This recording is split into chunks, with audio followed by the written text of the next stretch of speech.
What's up, guys? Welcome back for some off-season content here with Andy and Sam. We're grooving. We are not doing Flex Friday anymore, but that's awesome because now we get to bring you some more Dynasty stuff, which honestly is kind of what the off-season is about. So, Andy, how are you doing today, man? I'm good. It's super snowy and cold, so it's been a hunker down kind of week. The dog is not happy. We don't want to go outside as much, and he also loves the snow. So he's been a little upset, but we got to go out and run around a bit today, so that's good.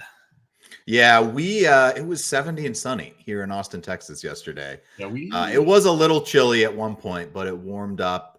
I actually had to take my pup to the vet, and he was such a little baby about getting his shots. But we are all good to go now. So for today, Andy and I are going to be doing a little Dynasty rankings debate. We both kind of went through at the same time and just updated our Dynasty rankings as of now.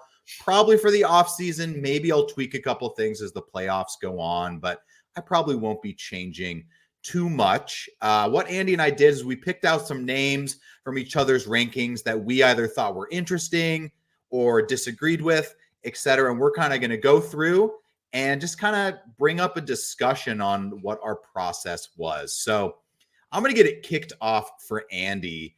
And the first guy on Andy's list that I wanted to chat about was Brian Robinson, the running back for the Washington Commanders. Andy, so give us a little context, and then we can start debating here.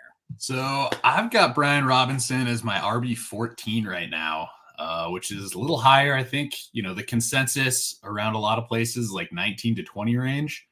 I've got him kind of in the same tier. He's right above Tajay Spears, Javonte Williams, David Montgomery, Josh Jacobs, but I kind of view all those guys as equal. I think, what I love is he has looked good. He's, another year back from getting shot in the leg, which is crazy that he played it all last year. Like, for real, to be able to come back after just a few weeks and be good as a rookie. I like he's got 2 years left on his rookie contract. I like that team has so many holes. Crazier things have happened. Pete Carroll drafted RBs in the second round back-to-back years, but I don't see the Commanders using an early pick on a running back when they have a guy who's good. Antonio Gibson's contract's up. He's going to be a free agent. I don't know if he's going to be back. If they get a new quarterback, I would imagine that they're going to want to run the ball. He was pretty good in the receiving game. And if Gibson's gone, I think he had like 50-some targets, 40-some targets last year. That'll be up for grabs. I don't expect all of them to go to Brian Robinson, but I feel like he's definitely could see an increase in the passing game. I mean, he was averaging 13.4 fantasy points per game this year, so he was a really solid RB2. And I think his situation should only improve, and I like the talent of the player. So yeah, this is a tough one. It's not that I'm so opposed to Brian Robinson as an asset. This was one that I did look at and I was like, wow, this is probably one of the ones we differ on more than others. I have Robinson kind of down closer to 27 in my rankings. Gibson had 48 catches. So your reasoning there is very solid because just like you said, if any of those catches can go to Robinson, he definitely has the upside.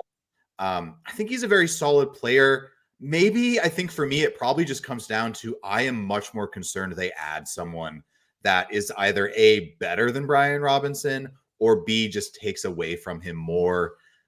My train of thought is they have 2 seconds, 2/3 in the upcoming draft, all prime picks to take a running back in a draft, no matter the position, or not no matter the position, no matter the player. And if they do go the rookie QB route, I could definitely see them signing a running back.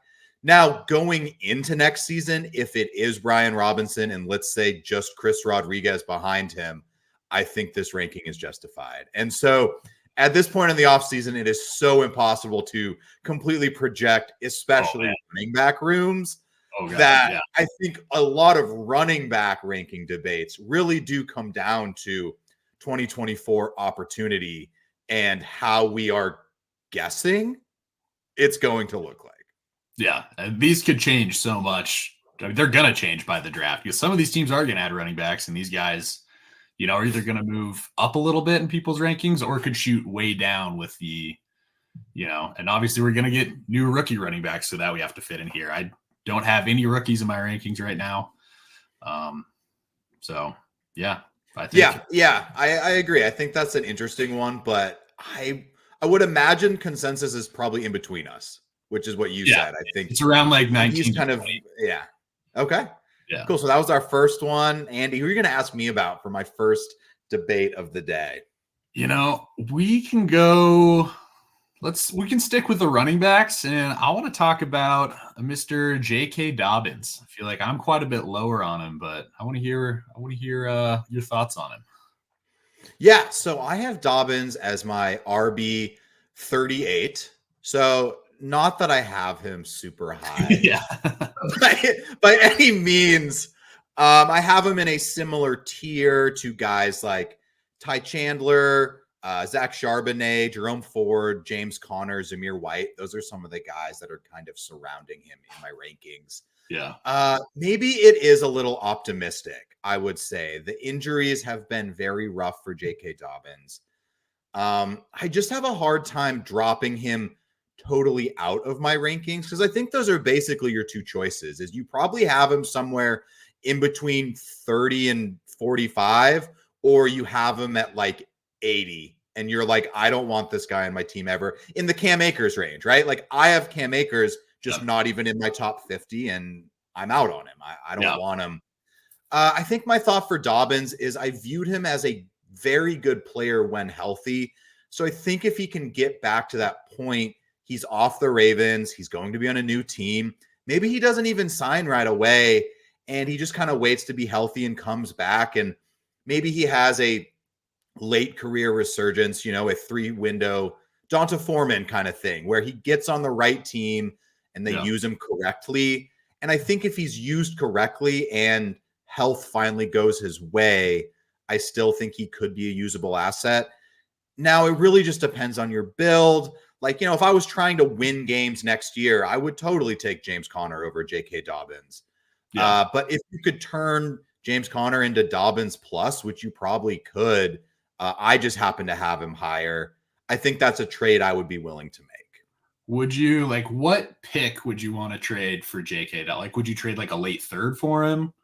Would it be like a fourth? Would you want to put him as like a throw in to go get somebody else? I definitely would be aiming for him more as a throw in type player.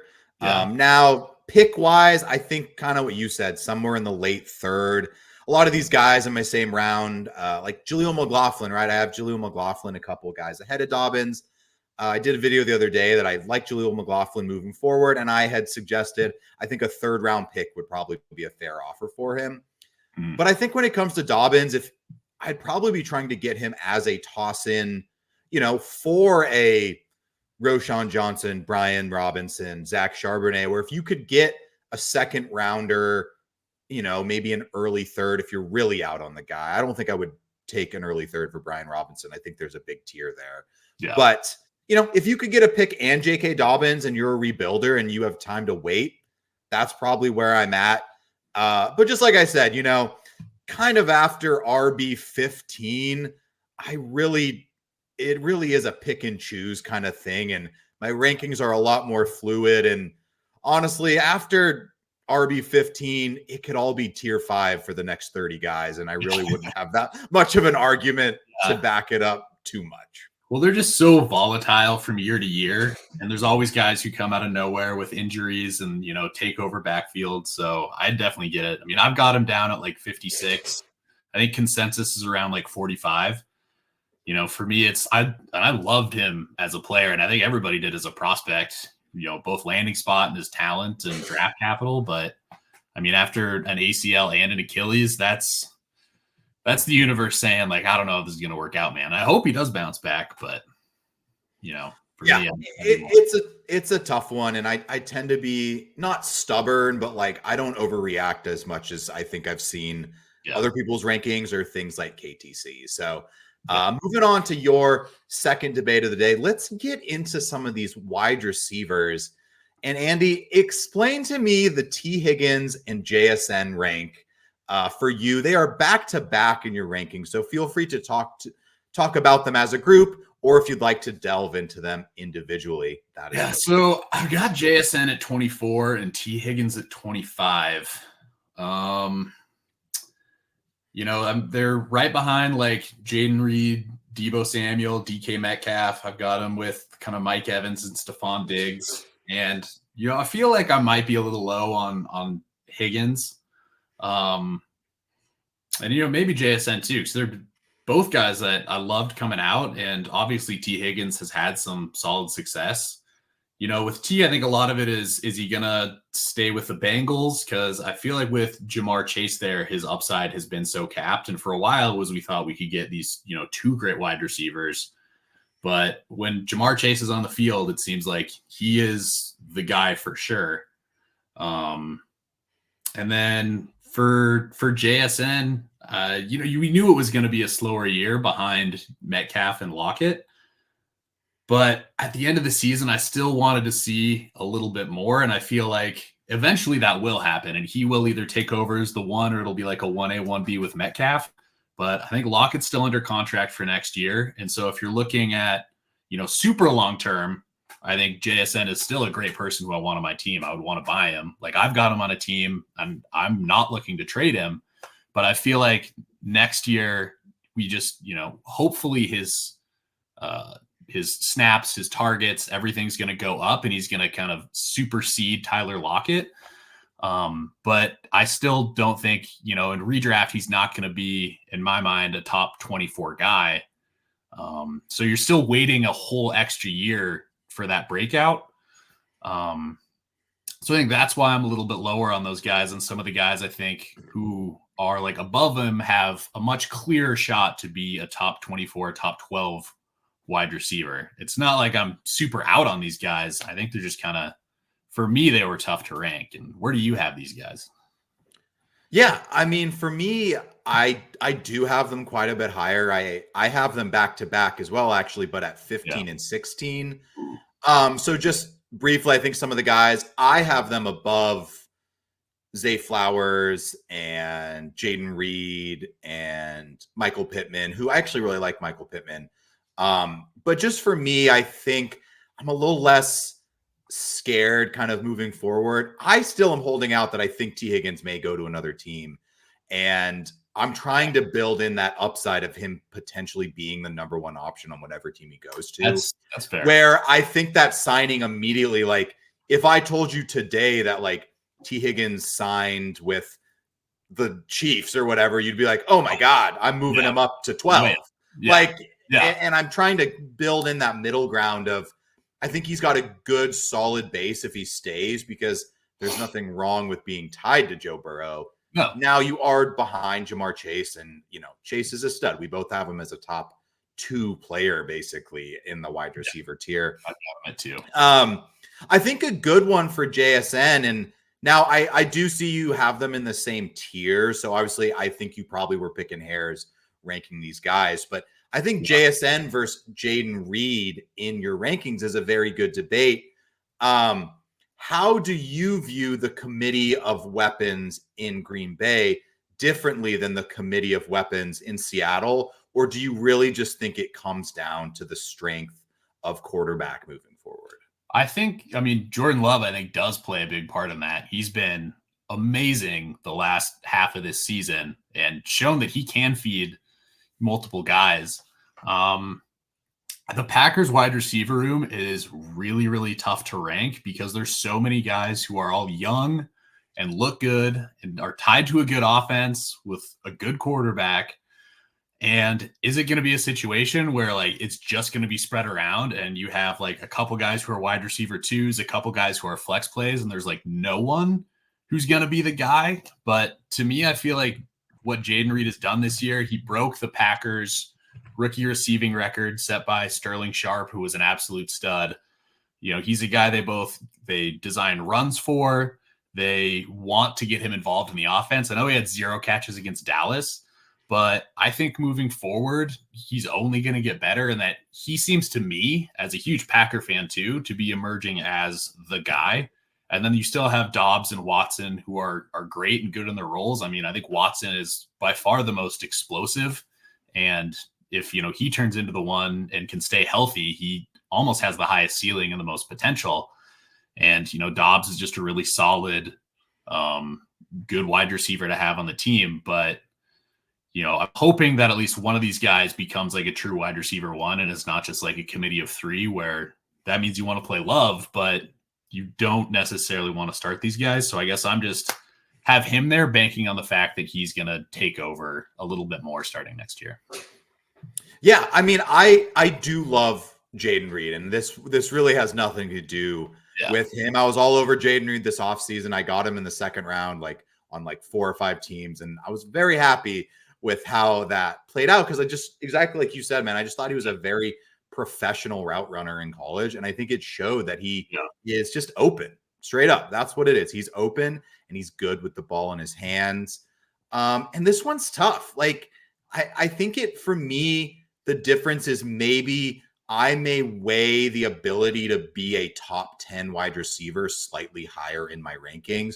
Where as much as I like Jayden Reed, just like you said, I do worry slightly that there's so many very good players around him on that Packers offense, all on their rookie contracts, that without multiple injuries, what is Jayden Reed's path to be wide receiver 6?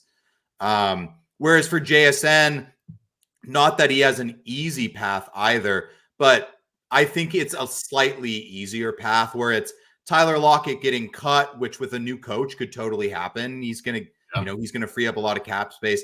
And then all it takes is him being better than DK, which totally could happen as soon as this upcoming season being the number 1 there. But kind of like we were saying, in general, I want all of these guys on all of my teams. It really is picking hairs when it comes down to, especially the young wide receivers in Dynasty. Really, if you were taking over an orphan, just make sure you get wide receivers and young, and try not to target just the ones you like. Just target that category of player as a whole and get the ones that are cheaper. If I could get JSN for cheaper than Jayden Reed from someone, that's enough of a tiebreaker for me that I would just do it, even if I preferred one to the other. Yeah. Yeah. Like you said, they're all in the same tier. So once you get, it's so hard to split these hairs, once you get here. So I'm with you there. But let's see. Up next, maybe let's talk about some quarterbacks for Superflex. So, CJ Stroud has been moving up like crazy over people's rankings. He's, pretty high, I think, on both of ours. And also Jalen Hurts has been kind of fallen. So where do you see those two guys? And, who would you take if you were on the clock and they're both still available? So this was a change that I did make literally within the last week. A week ago, I would have had Jalen Hurts and then CJ Stroud. And I have flip-flopped those guys kind of based on the playoff game, sure. But I think for me, it has more to do with just a slight bit of uncertainty with the Eagles moving forward. Jason Kelce retiring.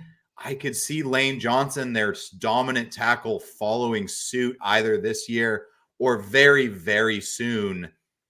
And just those coordinators, honestly, I hope they do change. I think that would be better for Jalen Hurts than them staying the same.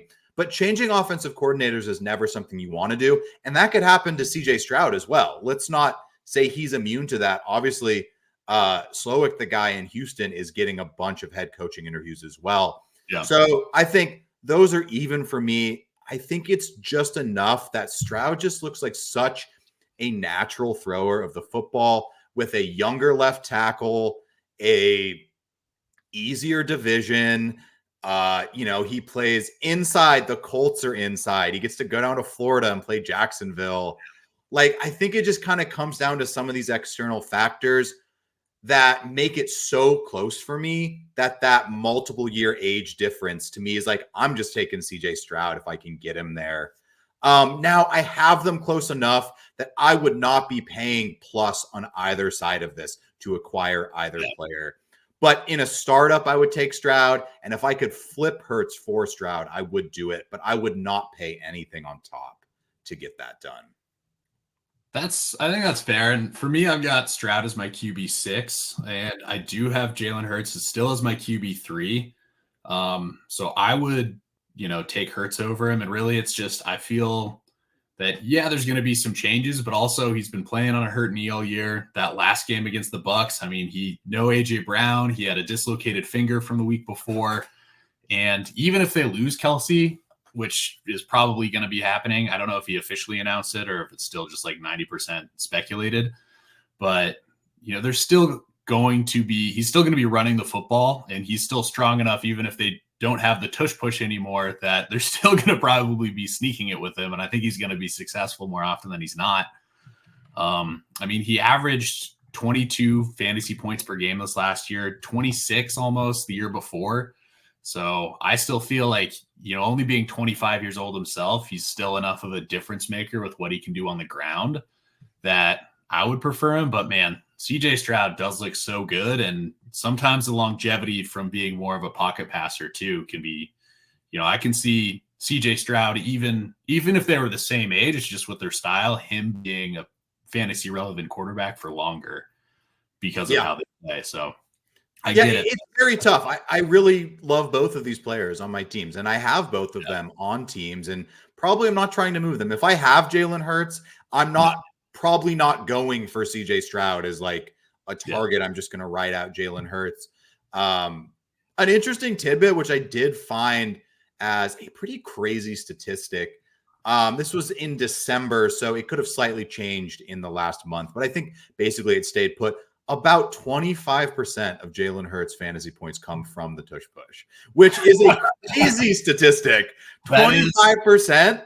That is nuts. Now, just like you said, and this is kind of the caveat with Hurts, that even though I do think some things could get slightly worse for him next year, I do agree with you that he has been playing hurt on that knee or something, because he did not look as athletic and quick this year. And I think they were kind of just keeping it under wraps and not telling anyone. So he could definitely come out and look a little more athletic, and he's going to get running points as a quarterback, even if they take away the tush push. Because look, QB sneak's still going to be a thing. They're not going to take away QB sneaks. They're just going to take away the ability to push someone. And he's still the most freakishly athletic quarterback, him and Josh Allen, at that position. So, pulling hairs, but I'm taking the bait with Stroud. And I just think very few people look that good throwing the ball that I just so easily watch him play. And especially in that playoff game, it really just clicked that on that big a stage, you're just like, that dude's going to be throwing that ball like that for the next 15 years. Yeah. And as much as I like Jalen Hurts, I don't think 15 years from now, Jalen Hurts is going to be as dominant as he is. That's kind of the tiebreaker. Well, he would also be tiebreaker. Yeah, exactly. But it's not a huge gap. It's a tiebreaker. So let's get into another one. I think this is a very interesting debate when it comes to dynasty running backs, especially in the offseason. And that is veteran guys that, how far are you pushing them down?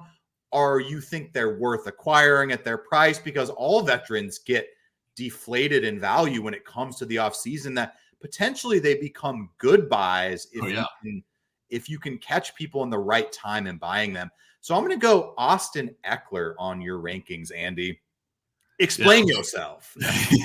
That's fair. And I want to preface this by saying there's a number of veteran guys that I have ranked above consensus. Like I have Alvin Kamara. Super upset I traded to you for super cheap in one of our leagues before the season started. Regretting that. I've got still Nick Chubb. I've got him at 21. I think consensus is 26. Joe Mixon at 22. Consensus is 27. So there are some veteran guys who I want to be buying. I've got Aaron Jones about 6 or 7 spots higher than consensus. But Ekeler, I've got down all the way at 39.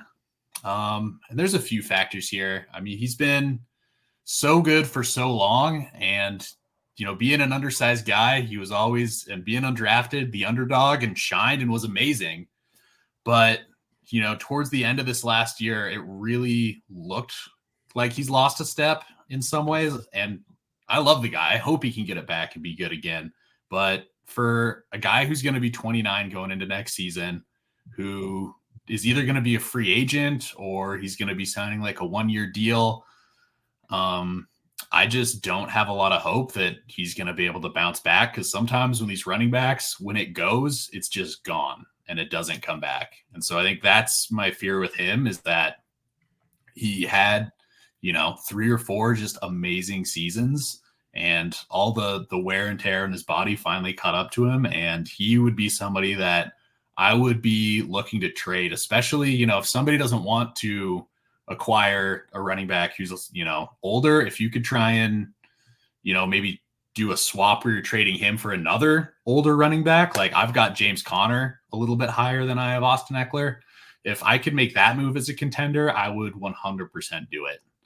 So that's where I I'm like at. that train of thought that you finished with. And I think that's a very smart and just very logical way to approach trading a veteran running back, is that, look, man, no one's going to give you a first-round pick for Austin Ekeler. So just don't even send that offer. But if you like you said, if you like James Conner more than Austin Ekeler, go make that trade. I'm not like, if you like Derrick Henry, I think most people probably have Henry above Ekeler, but maybe someone doesn't. And that's kind of the thing, is trading really does come down to picking your partner as well as picking what player. Like, don't go all in. For me personally, I have Ekeler at 25. So I did bump him down a lot. That's 15 spots down from where I had him to start the season, just due to basically what we saw this year. He looked very good for like 2 games. He hurt his ankle. He came back, and then he looked basically like an old man running the football for the next week. I tend to not overreact, and that is what I'm kind of going off here. Yeah. I think if we can give Jalen Hurts the benefit of the doubt for being hurt, I think Austin Ekeler probably was still hurt on that ankle. And I think a lot of veteran players kind of go through that, where they come back and they play, and people tend to be like, oh, they just don't look healthy. I mean, look at Travis Kelce, man. That dude sprained his ankle. He missed no games.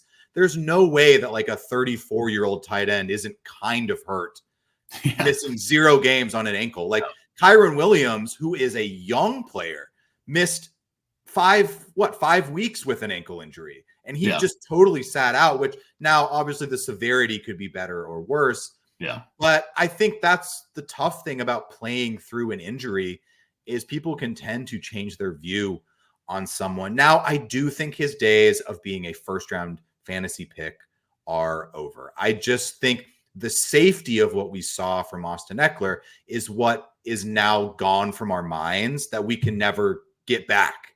Like we saw him dominant for this stretch of time, like a 3-year period, where you're just like, no, Austin Ekeler is a freaking stud, and it's not going to matter what happens. I think for me, where I hold him kind of late 20s instead of bumping him way, way down, is that he is a very good pass catching running back. That I think there are plenty of places he could land where I still think his value could be very solid as an RB2 for the next 2-3 years. Whether it's to complement a guy, I'm not going to say Kansas City for everyone, but complement a guy in Kansas City. Like, imagine him stepping into the Jerick McKinnon role. Like, that would be someone that in a PPR, a half PPR league, I think you wouldn't hate to have to play as an RB2 or as a flex guy. We're slotting in on a lot of offenses just as kind of a veteran presence. And if they sign him, they're probably going to use him. I don't know. It's kind of like how I feel about J.K. Dobbins. Is like, his freedom kind of makes me want to rank him higher. Whereas with young running backs, I kind of like the contract. But with an older running back, it's kind of like, I kind of like that he just gets to go to whatever team he wants to, because he finally gets to pick something and be like, no, I'll just go there, man. Like, imagine him backing up Breece Hall and getting some touches and playing on an offense where he gets the ball, or he goes somewhere else where he's used and wanted. But it is a tough thing to do, to rank older running backs during the offseason. And it's basically why, if I'm doing a startup, I just don't touch them until like the 10th round. And then I'm cool touching them. Like at that point, like, I did a mock draft the other day. I took Derrick Henry in the 11th round. Felt great about it. I was like, at this point, I'm just going to take Derrick Henry and trade him or use him. Yeah. No, I think that's a good way to look at it. Yeah, I still think I'm sticking him in around the same range, but like I said, hopefully he can get another role, and it was more that ankle rather than him losing it. But going back over to your side, we'll stick with running backs. I want to talk about Saquon Barkley just a little bit, because I think you've got him, a little higher than most people do on their rankings. And what do you I'm like? curious what. Let me actually pull up yours. So his consensus, let's just say KTC RB11. Okay, I have him all the way up at RB6. Now, for me, Saquon Barkley, I think, is just one of the most elite talents in the NFL, and his time on the Giants has come to an end. And I just think he's going to flourish on a new team where they will be more efficient with him than he's ever been, kind of back to his rookie year where he was used and the offense was scoring more points, and he wasn't just being plotted into one of the worst offensive lines in the NFL, where he still succeeded. Like literally, he was still a very valuable player on an offense starting Tommy DeVito and a terrible offensive line in a hard division. I just think it was basically worst case scenario for Barkley this year. And he still put up a pretty solid season that if he goes literally anywhere and they're signing him by choice, they're signing him to use him. And I could see him being a very valuable asset to whatever team sign him, whether it's pairing up with a rookie quarterback, whether it's going to Houston to play with Stroud. Man, I think there's so many exciting places that I could see Barkley that really wouldn't break the bank for a team who is starting a rookie quarterback or a quarterback on a rookie contract. Put him in Washington, like put him all these places, like he immediately becomes the 1A. And that's the part about Barkley that makes me feel good about him, is he, at this point in his career and probably for the next 3 years, will always be a 1A player. And that is why probably the 6-7 dudes I have behind him are a little more sketch, at least in my eyes, when it comes to being just workhorse, full-on lead backs in their backfield. Yeah, and honestly, I think I think I might be moving him up a little bit in my rankings. I've got him at about 11 right now too, but it is like with running backs especially, I feel like people get a little ageist for sure, and I mean rightfully so to some extent. But there's always going to be outliers. You've got Christian McCaffrey, who's going to be 28 next season, who's pretty much consensus top 4 running back. Barkley is a year younger than him, and is such a freak athlete. He still looked so good that I feel like he can play at such an elite level for another few years. So I think I might have him a little bit too low. And like you said, I mean, it can't really get worse for him than being on the Giants. So I think his situation. I mean, I'm trying not to overemphasize the Giants part, but this is a very Giants central argument that this dude, basically his floor in my eyes is what has happened this season. So I don't really think he's lost a step watching him play. No, like he still looks just as explosive. So I think a couple of the guys too that, like, for me personally, that I think a couple of these guys in between that, like ETN, Walker, Achane, Kyron Williams, all guys I do really like. And those are the next 4 names I have after Barkley in my rankings. So that's why I said them specifically. But I think there's just some tiny question marks. Like, let's not forget that people were scared of Tank Bigsby this offseason with Travis Etienne. Tank Bigsby sucks, man. And we were scared of him. That's how uncertain we are of Travis Etienne and how quickly things can change for players like that.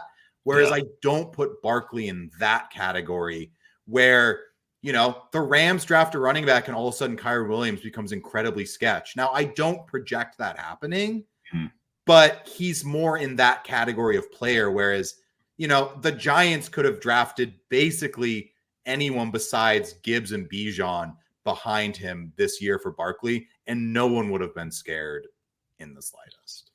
That's true. So moving into our next one for Andy's rankings, let's move on to a quarterback for Andy. And the one I'm going to ask Andy about here is going to be Justin Herbert. Not only the ranking, but give us a couple players you have above Justin Herbert as well in your description of your rankings, Andy. So I definitely have him a little lower, which he's all the way down at 10. So I still think he's a nice QB1. But, I mean, in that tier, I've got CJ Stroud above him. I've got my main man, Jordan Love, above him. And I've got Anthony Richardson above him. And those are, to me, especially like the Anthony Richardson one, they're so different players. But I mean, my thought with putting him down there, because I still think he is a super talented quarterback. It's just his situation makes me I would rather take those guys in their situation, because I think all those quarterbacks are talented. But I'm worried that with Keenan Allen, he's going to be 32 or 33. Mike Williams coming off another injury, going to be 30. Quentin Johnston does not look like a guy who can step up and be the number one wide receiver. They're getting, a new coach. Is he going to have to learn a new offense? Austin Eckler's probably going to be off the team. Like, I think he's great, but he is this amazing player who seems like he's going to have zero weapons at this point. And this year he had zero weapons, and he was kind of okay as far as fantasy goes. I think real life, he's a great quarterback. But fantasy-wise, I feel like it might take a couple years for him to, get what he needs to be crazy successful again. Back in 2021, when he had most of his guys, 23 points a game, he was a top 3 quarterback that year, at least top 5. I mean, he was amazing. But, the year in 2022, 17 points a game. This last year, 18.5 points a game. So, all those guys I have above him had better fantasy years this game, and I don't think it's going to get any easier for Herbert in the near future. So I still really love him as a prospect. I think the one that, is a little sketch for sure is Anthony Richardson, and that's just pure upside. I think if you want to go a safer route, I think I would take Justin Herbert over him. But if you want to go for pure upside and, someone who next year I think could finish as the QB2 or even the QB1, I would go Richardson. But I think longevity and safety, I think Herbert's still a great player to have. I'm just, so much more uncertain about his near future, less his long term, if that makes sense. Yeah. I think the points are valid. I definitely question some of the guys we have over them. I tend to be someone who likes to see it more to believe it. And as good as Jordan Love has been for a month and a half, I think we've seen Justin Herbert be pretty good for 3 years. And I think for me, and I mean, obviously Anthony Richardson, he barely played. He looked really good when he played. He played like 4 games. Like, we don't really have much to go off. I think a lot of that is just us projecting that his head coach is the one that made Jalen Hurts very good. So if he can do anything similar, but even look at me, like, I'm starting to bump Jalen Hurts down a little bit because I just tend to not fully believe sometimes some of those statistics. And I mean, going off your points per game argument, though, I think, like, for example, like, okay, like Justin Herbert, 18.5 points per game, Jordan Love, 19.5. I think Justin Herbert had basically the worst case scenario for his season, and Jordan Love maybe has the best surrounding cast he could possibly have. And I think for me, that's kind of it. It's similar to the Barkley situation, where it's like Barkley had nothing right for him this year, and he still put up a decent season. And I see that as similar for Herbert, where it's like, Mike Williams went out. Their stud center didn't play at all this year. Their stud left tackle barely played. Their team was in shambles. And this dude was still a top 15 quarterback, basically. That moving forward, I think he's going to get a good coach. I'm hoping it's Jim Harbaugh, Ben Johnson. Tough to fully project those things. I do think something that you did not mention that I am crossing my fingers on is the Chargers do have a very high first-round pick that I do potentially see them adding an offensive weapon for Herbert, which I think could probably solidify some of his weapons moving forward in a lot of people's minds. But it's sketch. This really is a talent over situation ranking for me. I think Justin Herbert is easily a top 5 talent in the league. And so I just can't bump him any farther down than even me having him at 7 kind of hurts. I want to have him up at 4 or 5 even. But having him all the way down at 7 is kind of about as low as I can personally get him. No, and I get that. But I will also say, with Love's points per game, that's over the entire season. And then, I mean, if you look at the second half of the season where he's been great, we're up to 20.5 points a game. And I just see like that young core of wide receivers only getting better and his situation only improving. CJ Stroud getting another year in that offense and getting his weapons healthy again and getting better. So, I mean, it's all so close. I'm totally fine with somebody taking Justin Herbert over those guys. But I feel like, next year, hopefully they draft a guy with a high pick as a wide receiver. But that team also has so many needs, and they kind of got burned by it last year. But yeah, it's in that same tier where I still like all these guys. But yeah, for sure. I think mine is very optimistic, right? If we want to take small sample sizes, like look at Justin Herbert's points per game the first 3 games when Mike Williams was there. And as soon as he had no one else to throw to, he was a monster for 3 games. Like he probably had 24 points per game or something in the first 3 weeks because he had a full complement of weapons. He had a healthy Ekeler, Mike Williams, and Keenan Allen. So it's just super hard.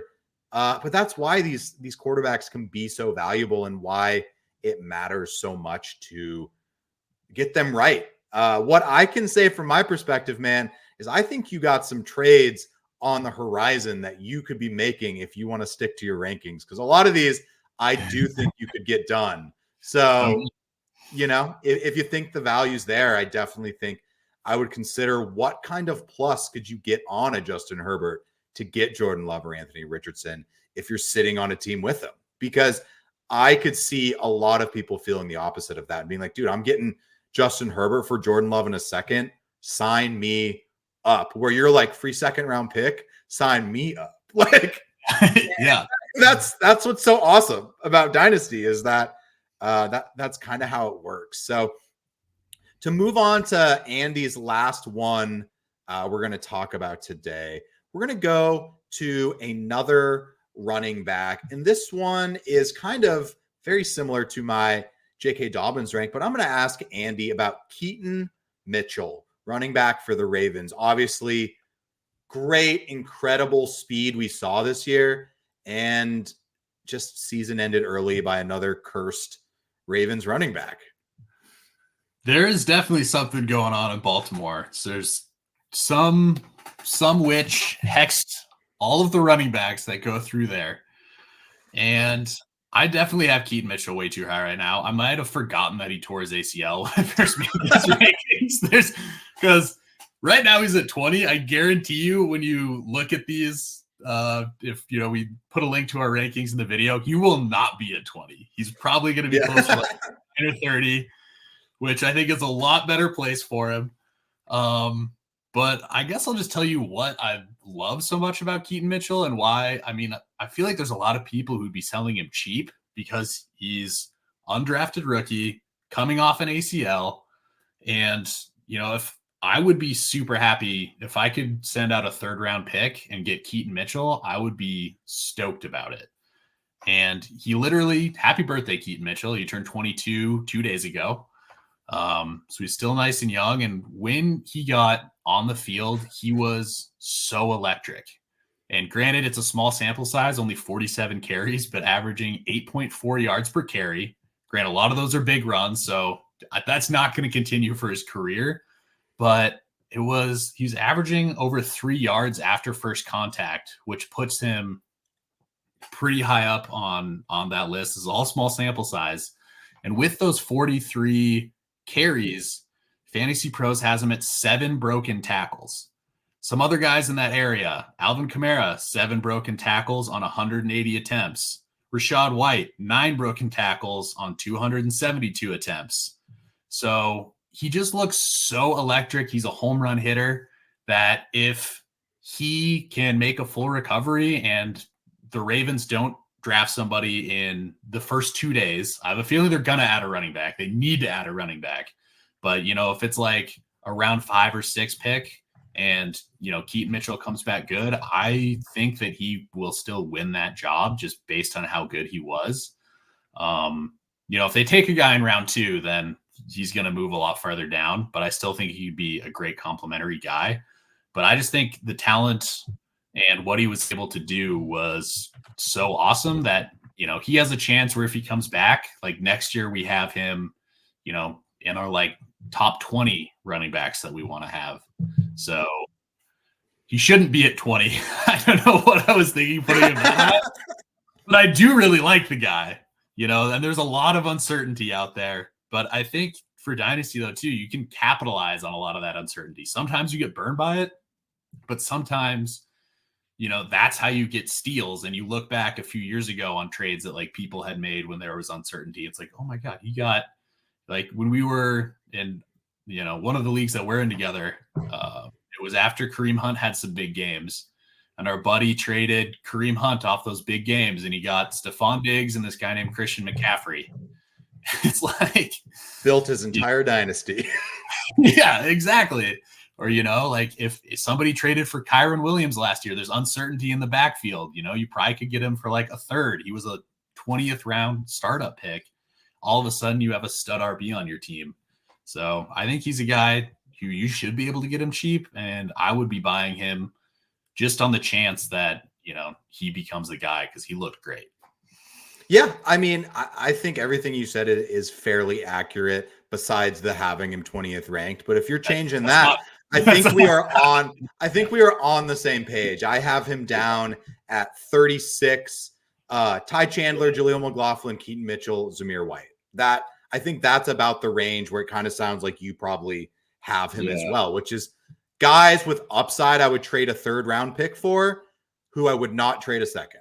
That's kind of where I have him, where I would not move a 2nd round pick. I think the thing that where maybe I'm just slightly less optimistic is when it comes to just kind of looking at the contracts and what I am tending to project the Ravens may do this offseason, which is Gus Edwards, free agent, J.K. Dobbins, free agent, Keaton Mitchell, small dude, undrafted, tore his ACL. They will add someone. It's just who. Yeah. And I could almost see them adding 2 guys. Like I could see them signing a guy and drafting a guy. And it's just been very tough to find success in that Baltimore backfield. Really the only guy that has done it successfully over the past 3 years has been Gus Edwards, who just walks into the end zone. Like everyone else is hurt. They're playing 7 running backs. Like it's so tough, but the upside's there if he comes back and he didn't lose a step. But this dude cannot lose a step because that is his one trait, basically, is his quickness and his even tackle breaking ability, but he needs his based speed. on his quickness. Yeah, that's not him running over people. That's him, So, but I love Keaton Mitchell, man. I do. I really hope the best for him. And maybe one of these years, that Ravens backfield, someone will stay healthy and we'll finally get the old Mark Ingram season from like 5 years ago. There we go. Curse of Mark Ingram. See if he lifts it. But going over to you, there's a couple wide receivers I kind of want to talk about because I think I'm quite a bit higher on him. I think consensus is a little higher on him. That's Brandon Aiyuk and Nico Collins. Yeah, I mean, I think I have them at slightly below consensus. I have them at 18 and 19. Actually, I think consensus is probably higher to like 11, 12, 13. Yeah. I think for me, honestly, I could almost say them both in the same situation. I think they're both very good players. I tend to look ahead a bit with my dynasty analysis. I really like paying attention to contracts and contract years and void years and all of that stuff. And I am a little afraid that Brandon Aiyuk leaves. I think a lot of his efficiency is really paired together perfectly with the team he plays for. That if he leaves, now it could be the opposite. He could leave and he could thrive, like even more, like kind of more in the T. Higgins situation that I've spoke about, where I have T. Higgins slightly above him. I really have all these guys in the same tier. So I think a better thing would be to talk about guys like Devonta Smith, Drake London, Rashee Rice, DJ Moore, who are guys probably I have pushed above them compared to some other rankings. And I think it's just the ability to be the number one option on their team currently moving into next year. I have Tank Dell above Nico Collins. I really just think Tank Dell is a better player than Nico Collins. And I think his stats basically showed that maybe he is such a different player than Nico Collins that they coexist very well together. But he outscored Nico Collins for that chunk. Let's give him a couple weeks. He was a rookie, and then obviously he got hurt. But if you take that main chunk of the season, he did outscore Nico Collins. Nico Collins has just been coming on late since Tank Dell left the field. And I just really think, too, that I could see the Texans even adding a third guy. You have CJ Stroud. You have him on a rookie deal. You have a great left tackle. I just think they're going to go all in and try to win. And that could mean having 3 wide receivers. It could mean drafting a tight end. It could mean adding Saquon Barkley. I don't know exactly what it's going to be, but something is coming for the Texans this offseason that they're really going to start going for it because they know they have to.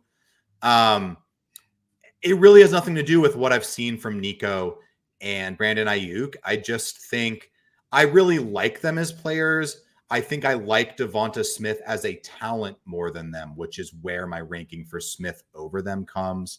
Similar to DJ Moore, Rashee Rice. I think DJ Moore currently the number one on his team. Now Marvin Harrison Jr. goes there. Watch these ranks switch up a little bit because that would freak me out about DJ Moore, that he is going to be now in a 2-headed wide receiver core compared to a 1, and very similar with Rashee Rice. I think Rashee Rice is a great player, but they add Mike Evans and all of a sudden Rice gets pushed down a little bit because it's going to happen.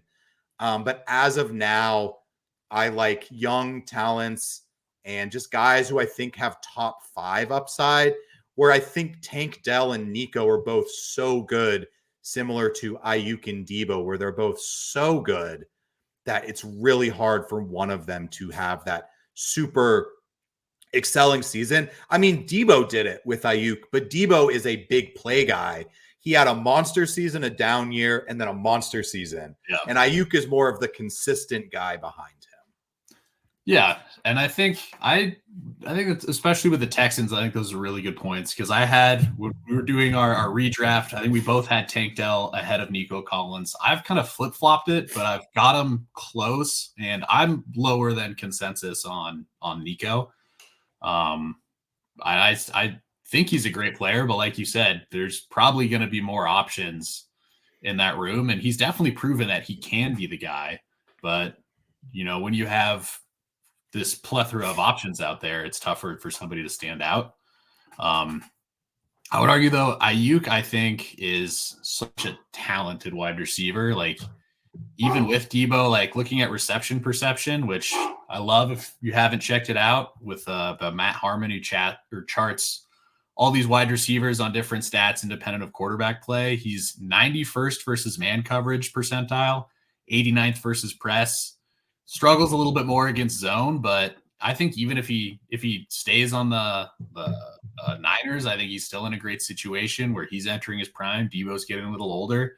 And then if he goes somewhere else, I think he's got the talent to be a true wide receiver 1. So that's where I see him. But all these guys who are up there, it's so tough to like distinguish once you get past like the top like 6 guys. It's like it can go so many different ways. So yeah, I do think it's hard. It really depends on what you are searching for your fantasy team. Like kind of like we were speaking earlier, I tend to highly value the ability to be a top 6, 7, 8 player at your position. And that I think is what really has been holding me back on Aiyuk from really sending him up my rankings. I mean, looking at the past 2 years, he was wide receiver 14 and wide receiver 15. Amazing seasons, like incredible seasons. And I think he looks like such a good player, but I just don't really see that getting any better if he stays in San Francisco. McCaffrey, Kittle, Debo, like that's probably not changing. Yeah. And if he leaves, I think whatever potential, like up he has from maybe having a higher target share, I think could also be a negative from losing Kyle Shanahan. So I think for me, they would just balance each other out.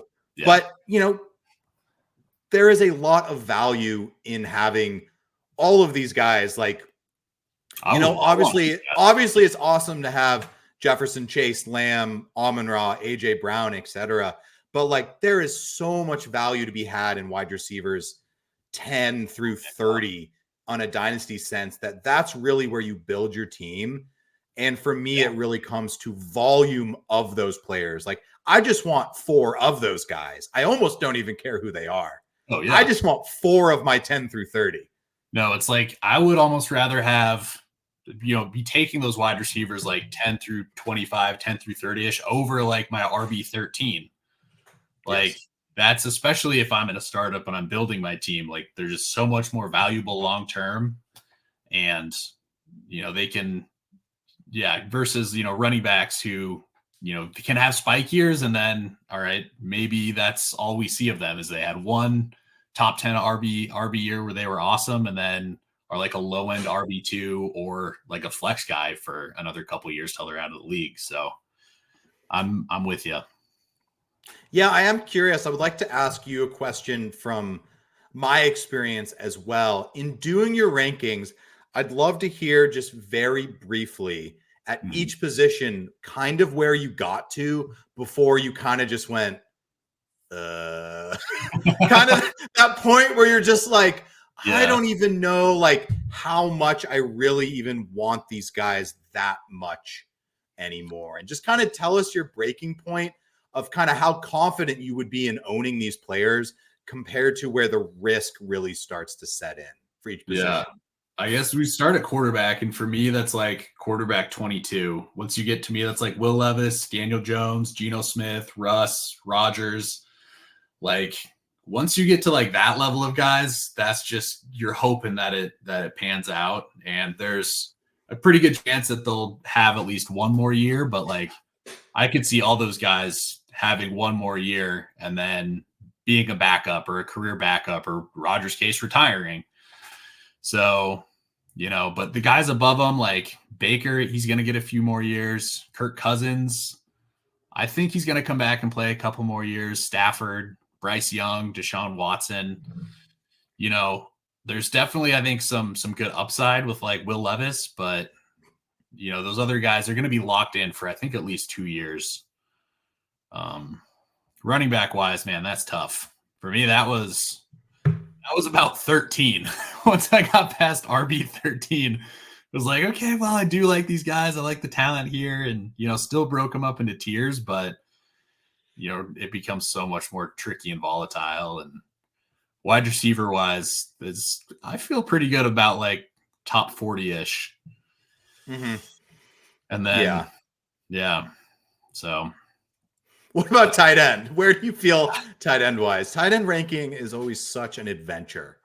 For me. It was funny though, looking at a lot of these, like we're pretty close on a lot of our tight ends. I feel that was like the closest position that we had back and forth.